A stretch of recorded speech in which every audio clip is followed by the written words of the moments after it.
मोदी सरकार जिसे अपनी प्राइवेटाइजेशन की नीति को लेकर कड़े विरोध का सामना करना पड़ा। खबर है कि मोदी 3.0 में ये सरकार अपनी रणनीति बदलने जा रही है। इस बार मोदी सरकार का फोकस सरकारी कंपनियों के मुनाफा बढ़ाने पर रहेगा। इसके पीछे की संभावित वजह के बारे में भी हम इस वीडियो में बात करेंगे। सरकार ने रेलवे का निजीकरण शुरू किया तो देश भर में कई तरह से विरोध देखने को मिला। बावजूद इसके सरकार तेजस और वंदे भारत जैसी प्राइवेट ट्रेनें लेकर आई। बाद में दिल्ली जल निगम बोर्ड को भी निजी हाथों में सौंप दिया गया। बीएसएनएल का भी प्राइवेटाइजेशन हुआ। ये कुछ गिने चुने उदाहरण है मोदी सरकार के प्राइवेटाइजेशन की नीति को लेकर। माना जा रहा था कि तीसरी बार सरकार बनने पर इसे तेजी से आगे बढ़ाया जा सकता है, लेकिन अब सरकार इससे उलट सरकारी कंपनियों का प्रॉफिट बढ़ाने का मन बना रही है।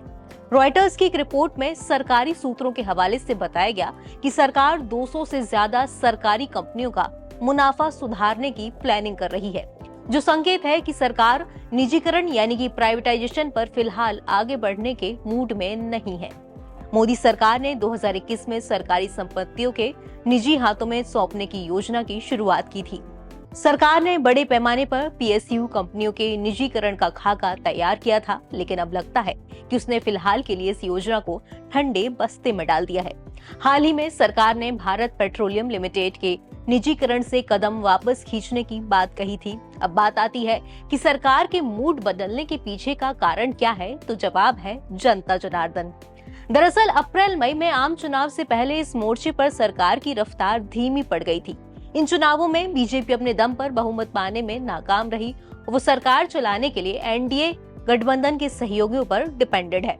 जेडीयू प्रमुख नीतीश कुमार और टीडीपी चीफ चंद्रबाबू नायडू सरकार का सहारा है। यदि इनमें से एक भी सहारा हटा तो मोदी सरकार धड़ाम से नीचे आ गिरेगी।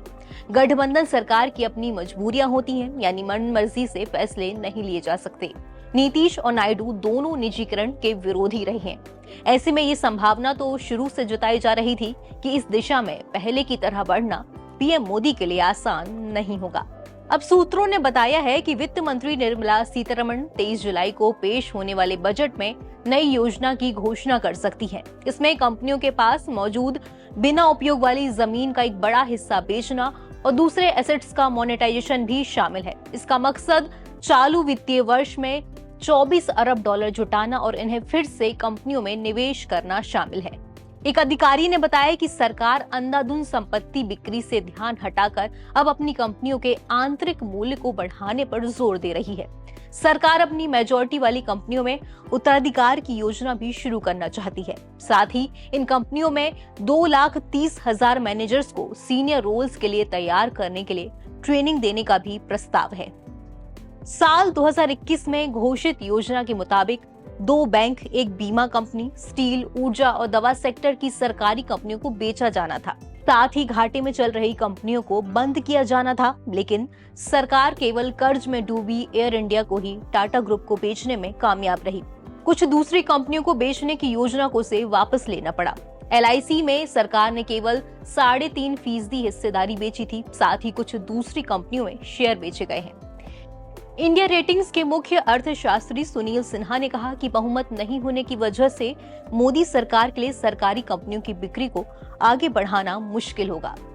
मतलब ये कि इस बार के आने वाले बजट में मोदी सरकार की चाल थोड़ी अलग दिखेगी। निजीकरण को बढ़ावा देने की जगह सरकारी कंपनियों के मुनाफा देने पर जोर दिया जा सकता है। अब 23 जुलाई को पेश होना है बजट। उसमें हम देखेंगे कि क्या क्या मोदी सरकार बदलाव लेकर के आती है। तब तक के लिए बने रही हमारे साथ नवभारत टाइम्स के साथ। मैं हूं सुचिता जैन। नमस्कार।